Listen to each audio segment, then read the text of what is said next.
Skylar Hartley, Dave Campbell's Texas Football, alongside Carter Yates here at the Coppell 7-on-7 state qualifying tournament. We just got to watch Lewisville punch their ticket alongside Crandall, and they will both be in College Station here in the next couple of weeks for the state 7-on-7 tournament. We'll start with Lewisville because we got to watch their game against South Oak Cliff, and that's how they punched their ticket to the state tournament in College Station. What did you like about Lewisville? They've got a ton of dudes that came here and showed up, especially on the defensive side of the ball, I like to say. Yeah, I think Lewisville might be loaded this year. It started off from the first play of the game. Taylor Mayo had a pick six. Oh, yeah. But Aiden Evans at safety, too. I really liked what I saw from him. And honestly, one of the better players they could have is 2027 prospect Derek DJ Martin. His father is actually the 7-on-7 coach. He played 8 years in the NFL. And DJ Martin is getting calls from all the major colleges. He plays wide receiver, running back. He's an athlete in the back and the secondary. They play a lot of both ways. Their quarterback, you said, was pretty good too. Trey Williams, I really liked what I saw from him. So Lewisville, first team to punch a ticket to 7-on-7 state tournament. And I think they're going to be making some noise in that tournament. It feels like they're always kind of loaded, especially on the defensive side of the ball. But because they had Tony Lewis Nakuba Yep. from Arizona State a couple years ago, State, yeah. Jaden Hardy, Oklahoma. They had a couple of twins whose names I'm forgetting right now. I'm sorry, guys, but they were really good as well. Now Aiden Williams and Taylor Mayo, too, here to step up to the plate and fill their shoes, too. So they're not going away. The other team that ended up qualifying was Crandall. And, of course, the talk of the town was wide receiver Jeremiah Douglas. He's class of 2027. We've got him as a 3-star, I believe. And he looked very impressive, too. I mean, from the very first couple plays that we saw, very first play of their game against Creekview, he had a touchdown. And he's also wearing the Houston Cougars gloves. He was also wearing the Houston Cougars gloves, too. So that's something to keep your eye on. For those of y'all into fashion statements, Cougs fans can be happy about that. Absolutely. He has a couple of in-state offers from Houston, Texas A&M, I believe, a couple of out-of-state, Michigan State, Mississippi State.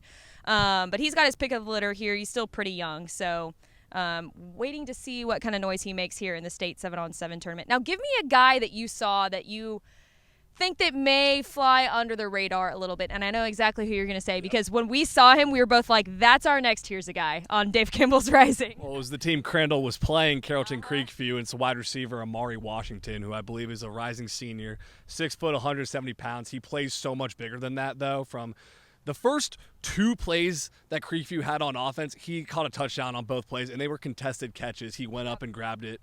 He's got one Division I offer to Sacramento State right now, which Kim Scatabo came from there. Sacramento State's a team where you see they've offered someone, those guys know ball. There's a football player right there. And Carrollton Creekview as a whole looked pretty good, had some athletes out there because Dusty Ortiz, the head coach, they were coming off back-to-back winless seasons. And they went 8-3 last year. So just remarkable turnaround. And I think Amari Washington, we're going to be hearing from him a lot in the upcoming 2025. Absolutely. And also it's worth mentioning that Flower Mound Marcus was here, too. We got to see quarterback Colton Nussmeyer, who's going to be a rising junior this year. He's got his pick of the litter as well. He's the younger brother of Garrett Nussmeyer, who's the starting quarterback there at LSU as of right now. And I thought he looked great. He was throwing a couple of dimes up there. Receivers were going to get the ball. I thought he looked great, too.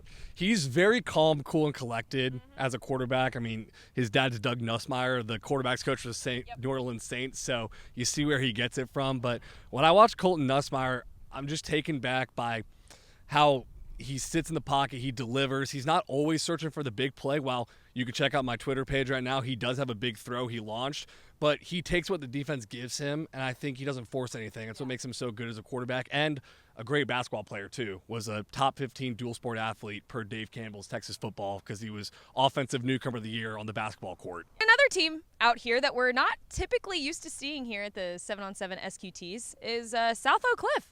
And I think they looked pretty good today. Yeah, they put a big emphasis on 7-on-7 football because they lost the last 2 state championships, and I think the staff decided that they haven't been able to pass the ball as well in the state championship game as they would have liked to. So putting a huge emphasis on that, and whoever the quarterback is to replace Carter Kopecky, I know it's a battle right now between a rising senior and a rising junior that'll last all the way into fall camp. They're going to have a good player to throw to in Torrin Teague. I really liked what I saw from him today. He looks even better in pads, but it's 7-on-7, really physical receiver. You could see that even without the pads, and catches a lot of underneath balls, contested catches. So South Oak Cliff looked really good today.